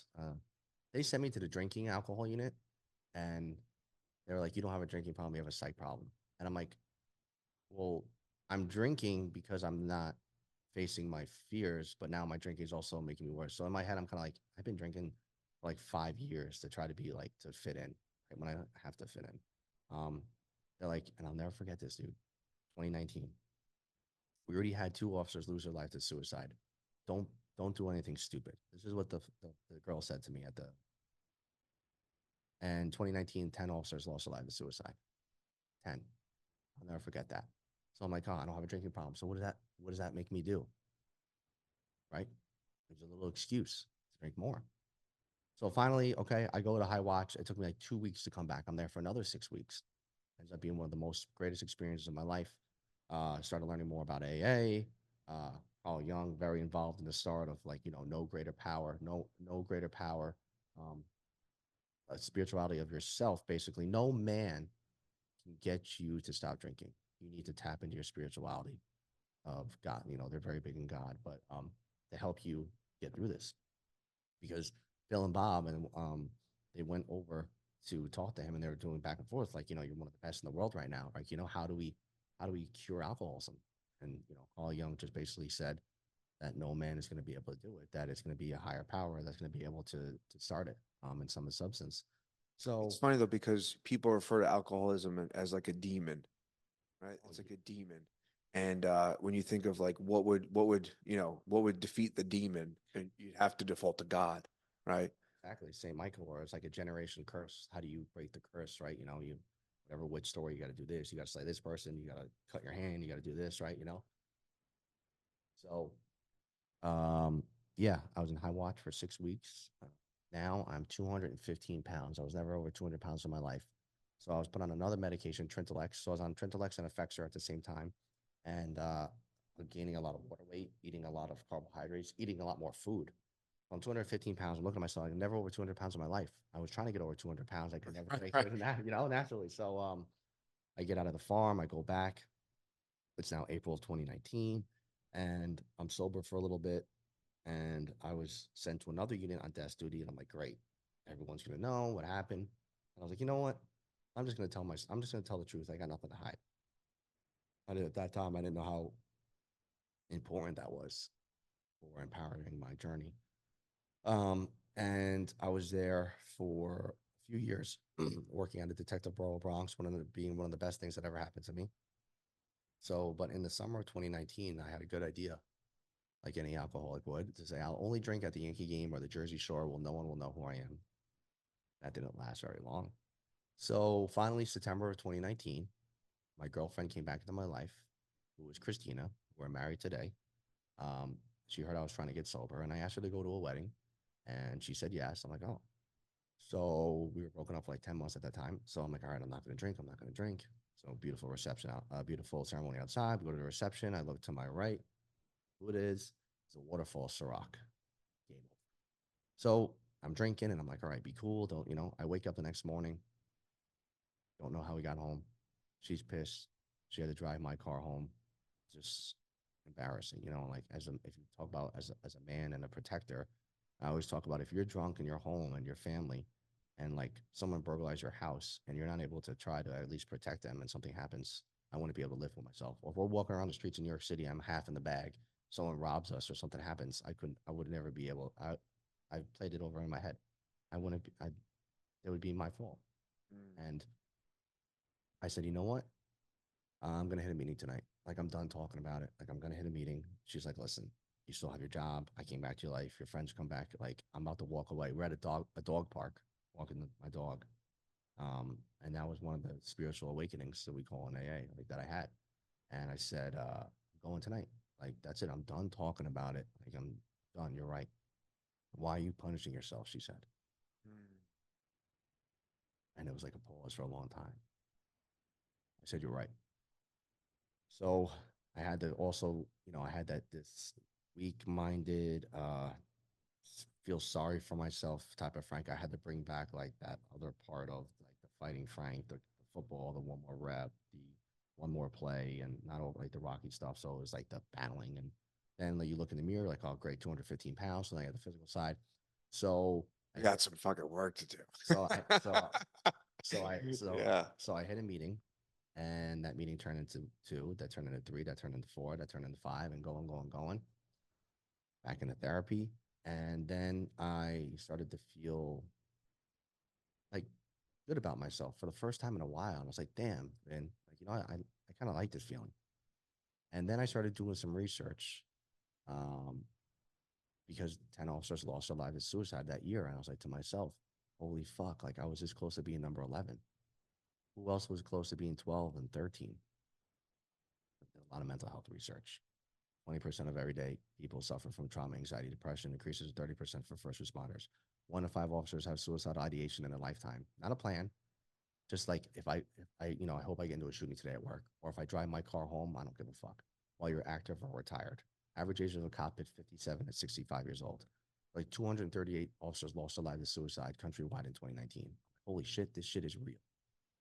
This is some real stuff. And I said, all right. And I wasn't really happy how the job was treating me in my case and everything. And every time I drank, I told them I was honest and everything. And anyway, so I said, all right, what has helped me get here and what has always been there for me? Lifting, eating as good as I can, but talking about my day, good or bad, with like minded individuals. So I said, all right, gonna open up a gym free for first responders and military. I don't know anything about business, but that addiction mindset, that ADHD can also be your superpower if you let it. So I went all in, looked up how to do the nonprofit. Hi, welcome. Looked up how to You're in it. looked up how to do the nonprofit. Paid like $3,000 out of pocket to start it. Started it. March of 2020, got the 501c3. Opened up a gym in New City, New York, 830 square foot space. Not big, but cool equipment, powerlifting, strongman, everything you need. And that was the illusion. That was the mirage to draw people in. Because what I really wanted to do was host meetings once a week.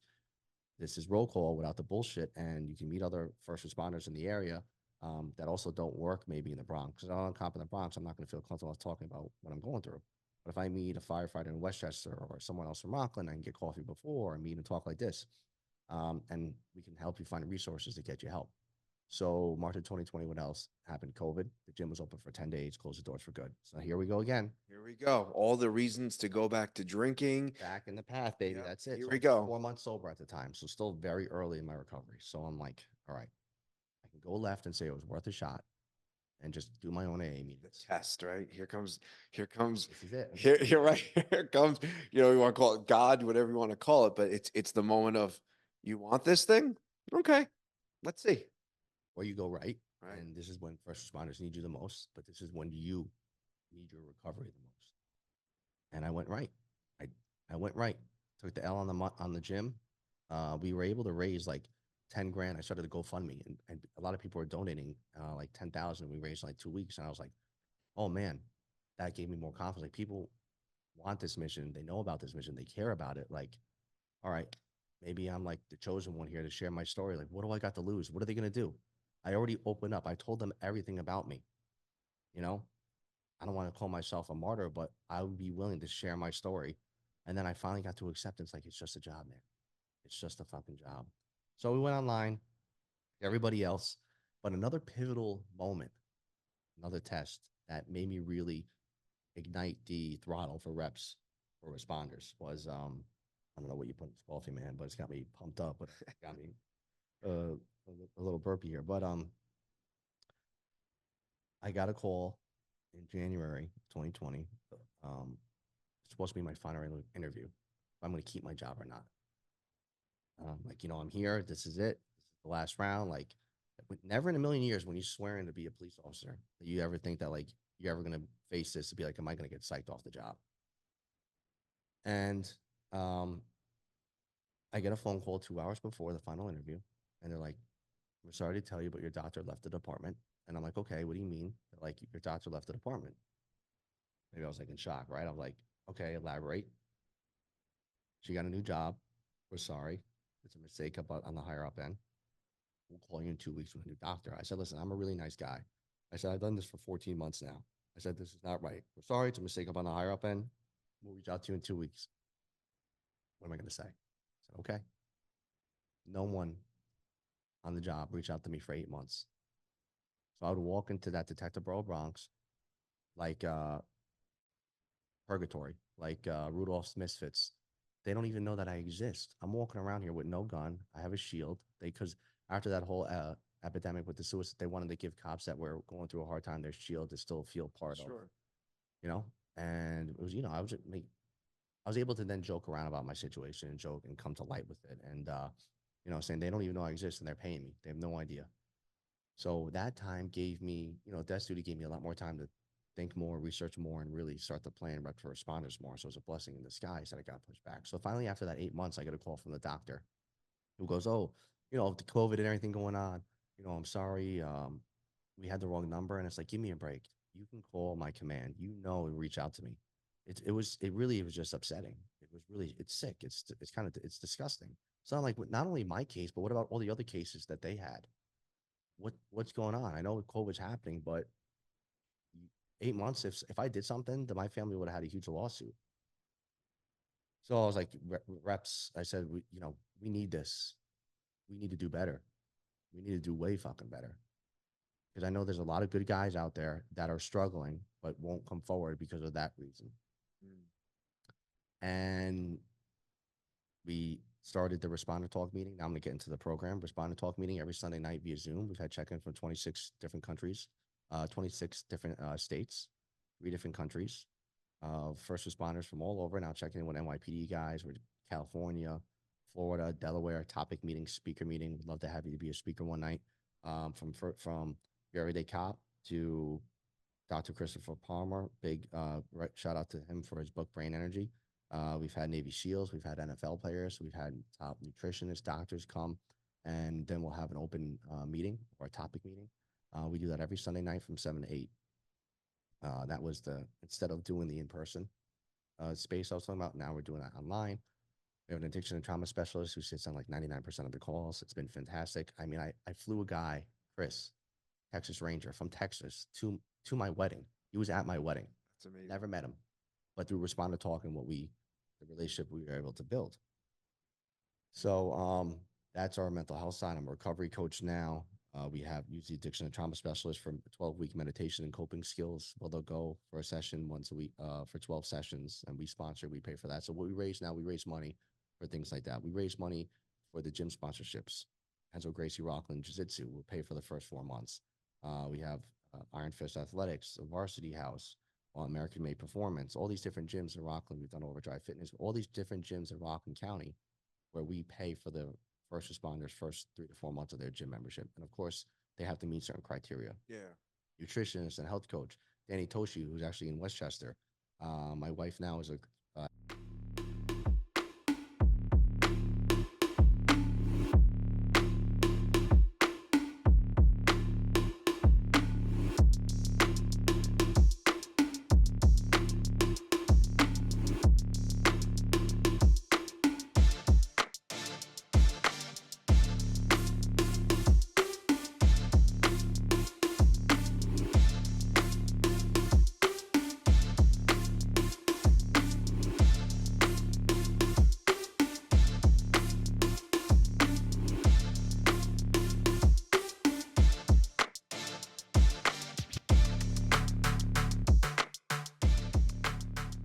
health coach, recovery coach, and a CrossFit level 1 coach. She also has her day job.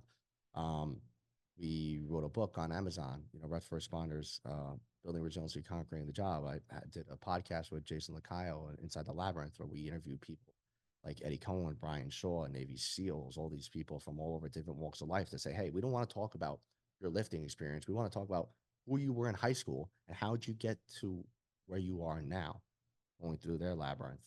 That's the sponsorships we do. We do the events, we do gym events. We've done so many different events across the country, New York, New Jersey, Rhode Island, Virginia. We do online things. But the mission is to increase the emotional and physical survivability skills of first responders and military so we can make responsible choices while we're at work and at home, and number one with the goal of preventing suicide. And that's how Rep for Responders was created, man. That's there's more to it, but I was pretty, raising my right hand on the stand, sticking to my story, and we've helped a lot of people, but ultimately all those people that I'm talking about have also helped me. So if there's anyone listening out there, I thank you all because you were able to help me stay sober, continue my sobriety, able to get married, able to now have my first child. My father, so, he went to the same rehab I did.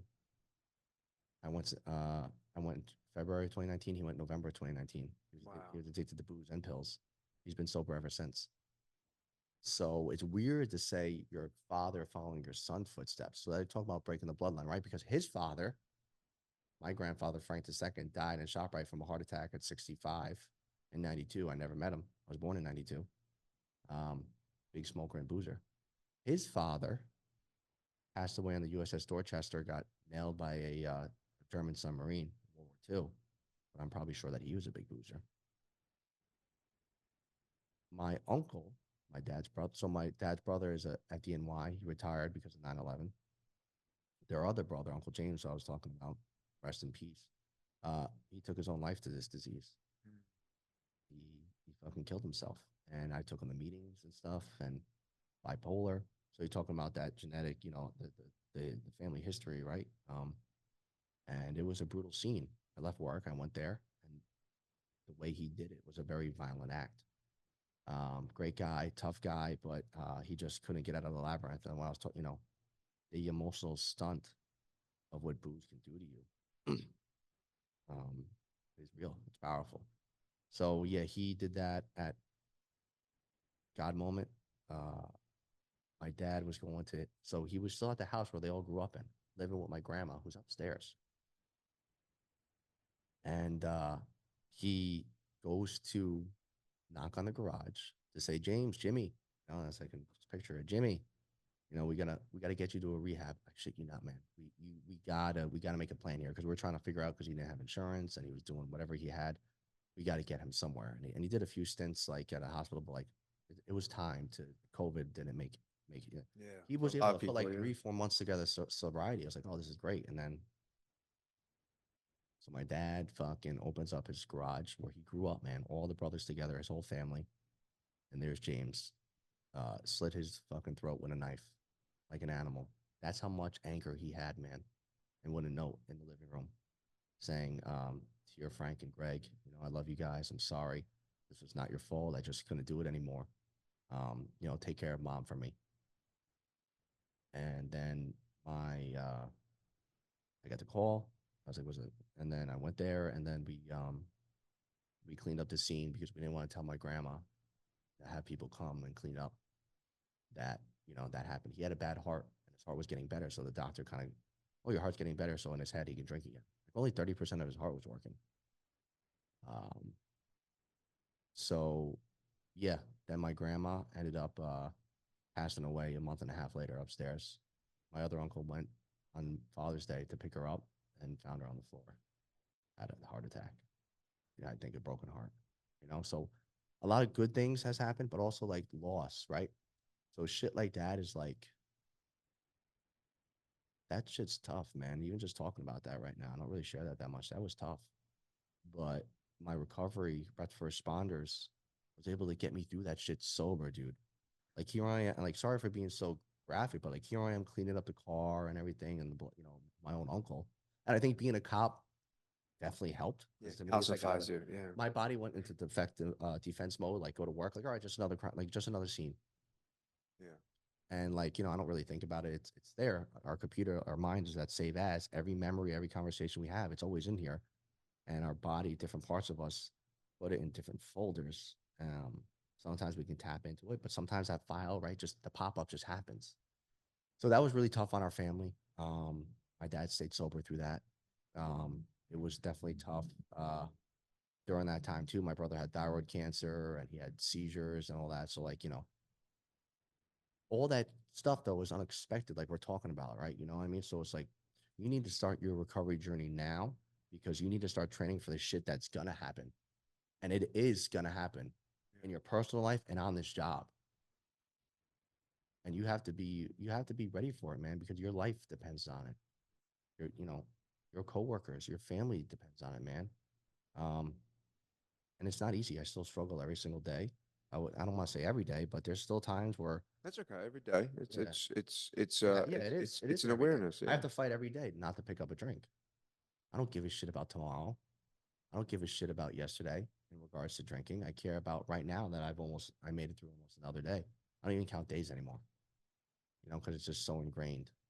Um, it's just a new part of me. So anyway, um, going back to another throwing some beacon of light, right?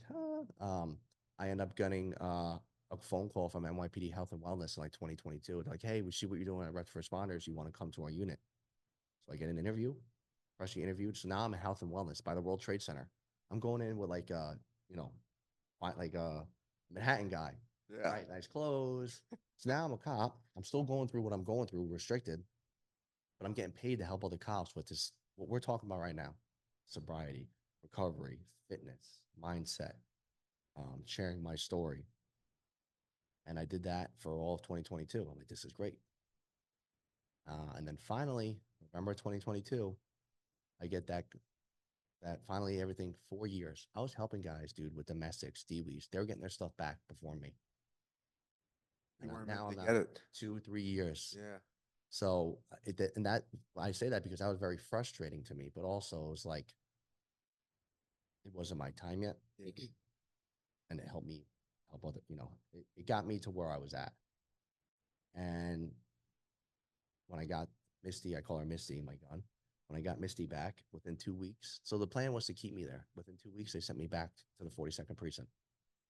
The job sent me back, and here's the hero journey again. Um, Try to get me back, and obviously I'm still there.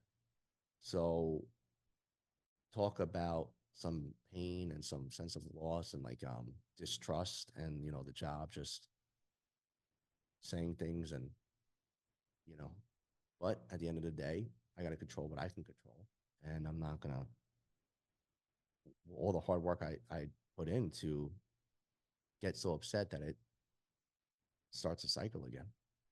So um, that's where we're at now, job wise. I should be getting promoted to sergeant in the fall. I took that test, passed it. So one of the biggest reasons why I want to take that is to able to obviously, you know, pay in for the pension is like why a lot of people take it. But like now I have a chance to like be a real, be more like a leadership role and mentor on the job, and spread this message, which a lot of people don't spread on this job. And it's not only me and rush responders, but it's connections I made along the way. I can refer you to this person, that person, and be like, just because you're a cop doesn't mean that you're. And that's the message. It's not a matter of if, it's a matter of when, because it is going to happen. And the open-ended question, like, are you going to be ready for it? But yeah, a lot of blessings, a lot of great things. I believe we live multiple lives on this planet, and as you can see, here we are. We're here, man. Present moment, feet on the ground, looking at my feet. 2,200 hours, Monday, June 24th, 2024. Have you ever lived this day before? No. Great grounding, a huge tool we use to ground yourself, to give yourself more credit. I have no idea what this day, never lived it. So just give yourself a little more credit than getting all riled up. I got to say that to myself more because, just moved into a new house, the baby, Oh, the job. We just switched to three days on, 3 days off, but working 12-hour shifts down there. Everything changes. Everything changes, but nothing changes. yeah. It's funny because the relationship with the unknown is the huge part of it. And my daughter, she's 9, and she asked me the other day, she's like, are you afraid of dying? And I said, do you want the real answer? Or do you want the dad answer? She's like, I want the real answer. I said, I'm not afraid of dying. And she's like, really? Why? I said, because I have a good relationship with the unknown. Because the unknown could be the dark, the scary. It could be, it could be death, right? That's what death is. Death is essentially the ultimate unknown. We don't know what happens, right? We don't know what happens any given moment, but we really don't know what the fuck happens then. And it's so final, right? It's the final unknown that we're going to embark on. And, but the unknown could be untapped, unlimited opportunity, right? And I've done some of my own work in regards to like sensory deprivation and just isolation of being in, complete silence and being removed from the world.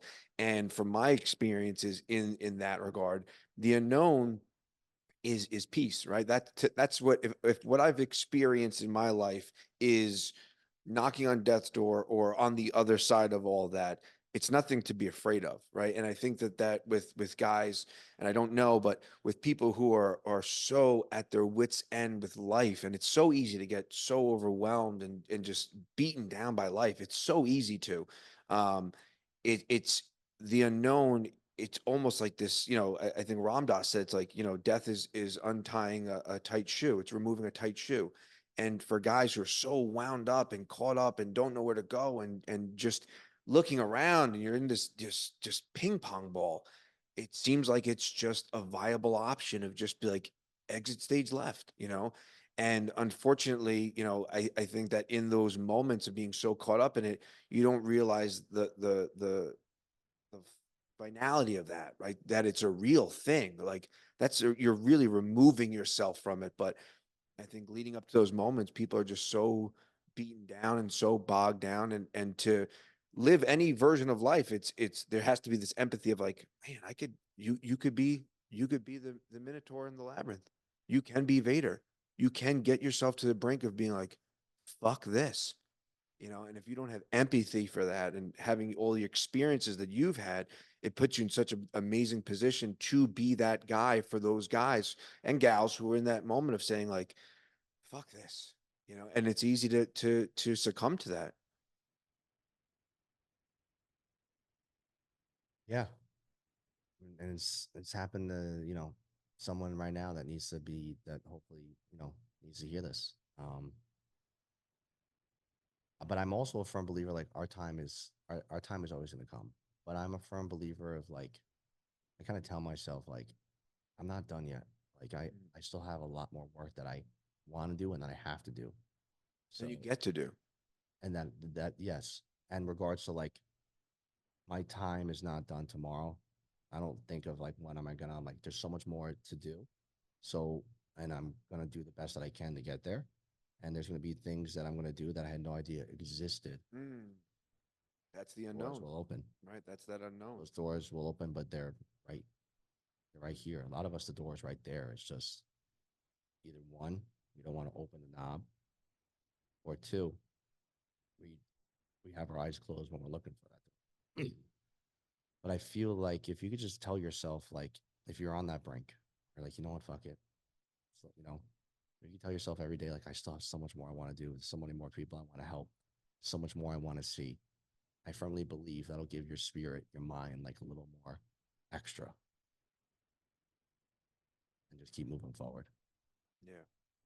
And mood follows action, right? Like you get going, whether it be a run or something physical, and then all of a sudden like you get a little inertia going and you just keep on going with that inertia. And it's so important to practice these things, and whether it be jujitsu or working out or any of these vacuums of sensory deprivation, these vacuums that we exercise, we practice in, it's for those moments that are going to come in life. It is for those moments.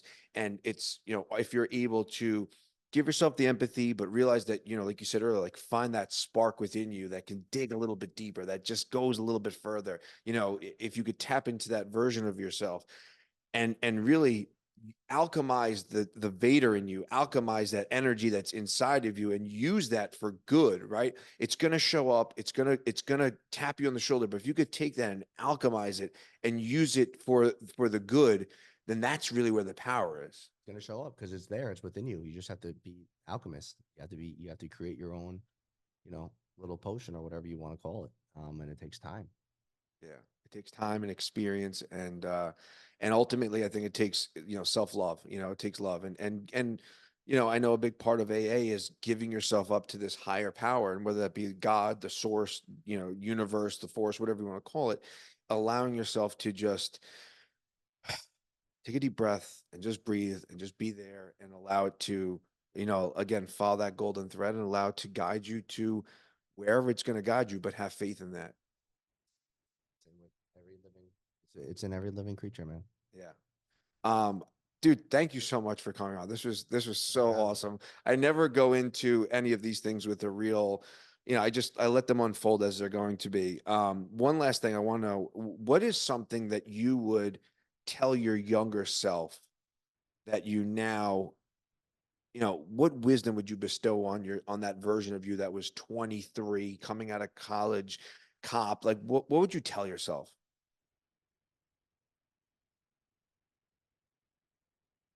Just picturing that right now.